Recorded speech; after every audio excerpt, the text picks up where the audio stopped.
And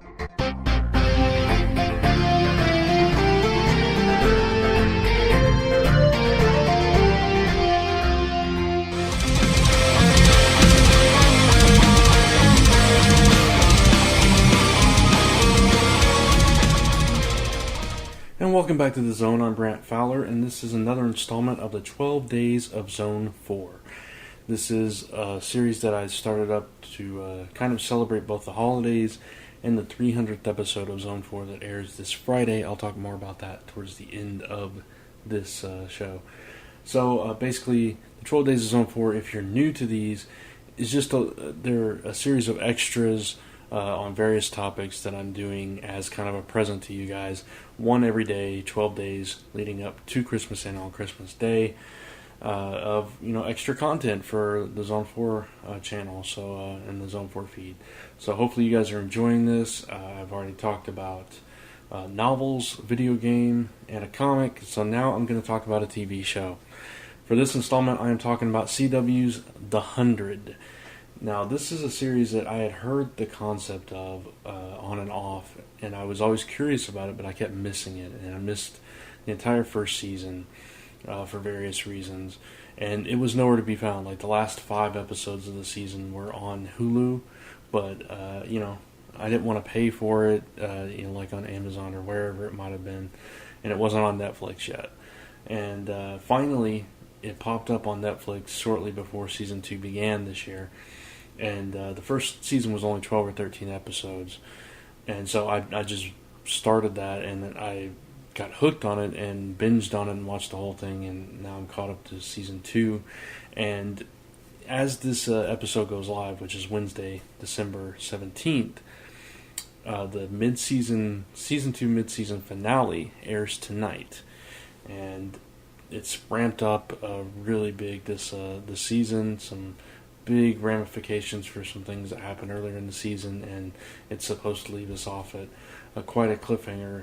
I was reading an article, or actually an interview on IGN with Eliza Taylor, the star of the show, and she was talking about the finale and said there's going to be like not just one, but like 2 or 3 big twists in the episode that people aren't going to see coming. So I'm really looking forward to that.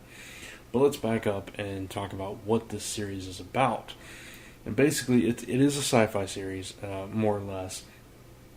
And basically what happened, just to kind of set up the concept, is that there was a nuclear war on the Earth, and the surviving, Homo sapiens, human beings.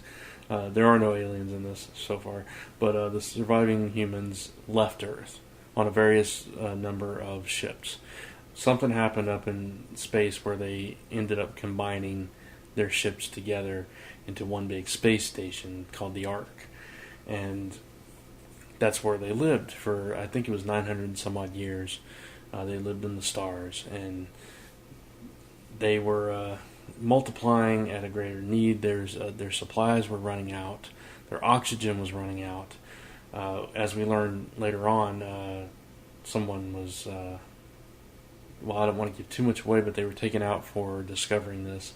And basically the concept of that first episode was that to try to conserve some of their resources, they were going to send 100 prisoners down to the Earth to see if it was inhabitable.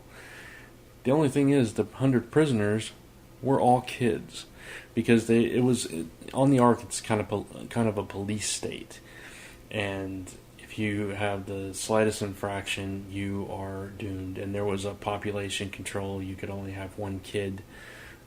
If you had 2, you were in trouble, and all this stuff. So, you had this whole thing of people hiding their children in floorboards and that kind of thing.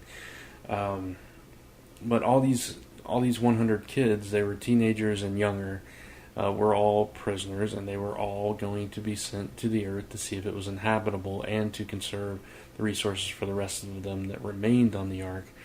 But the only thing is, of course, they weren't going to tell everybody about this, because a lot of people would have a problem with that. So, long story short, the 100 do get sent down to Earth.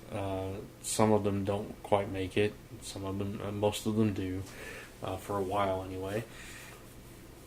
And on the Ark, everything is crazy because they still don't have enough resources, and they have to, deal with some other insurgencies and things like that throughout the course of the first season.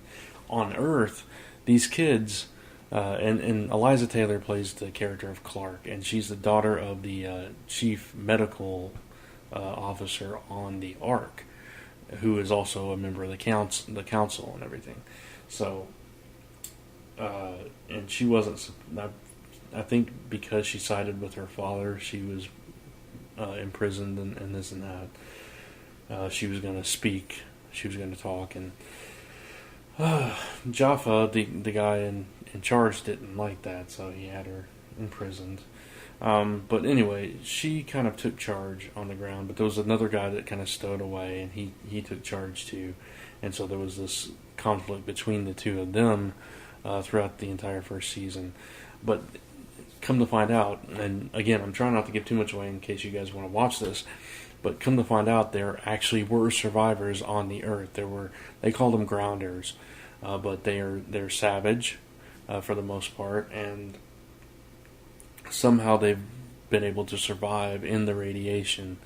Now there are, as we'll learn later on, there are some that didn't quite, they mutated a little bit, so still sticking with that sci-fi theme.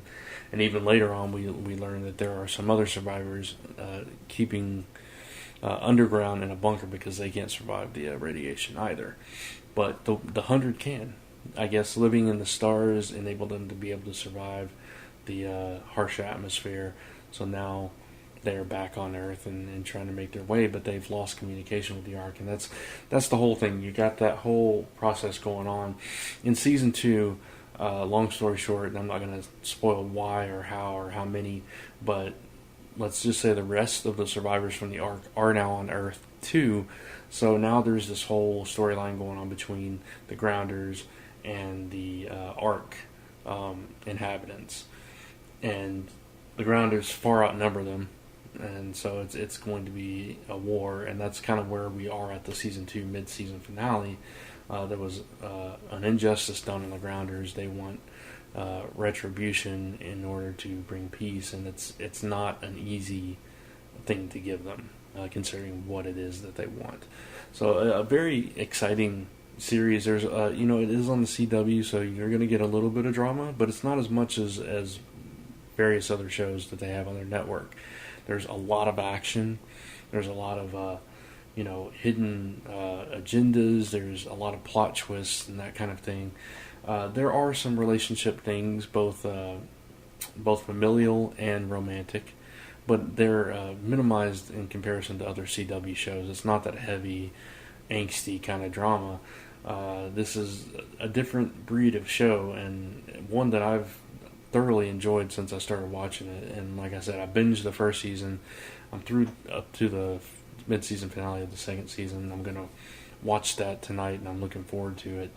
And it's just a great show. There's great acting on the show.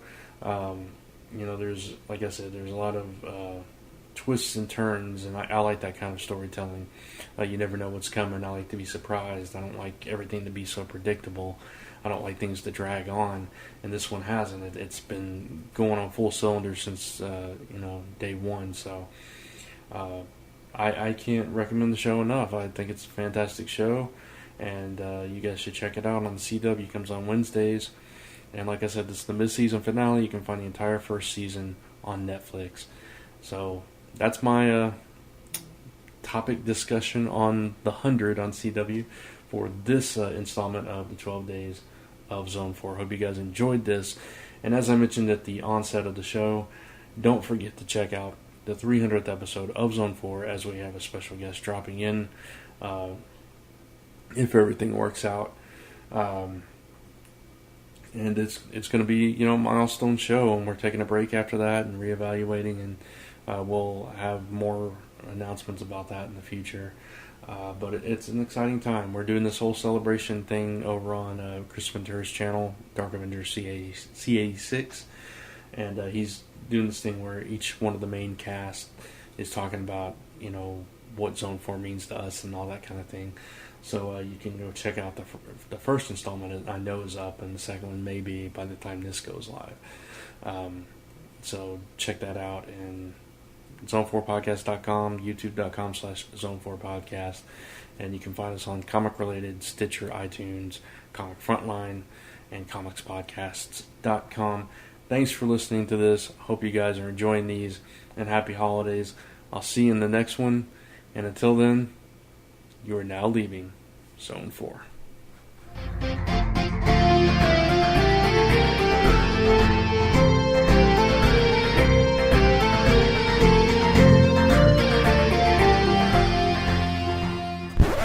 This has been a Gonzo Goose production.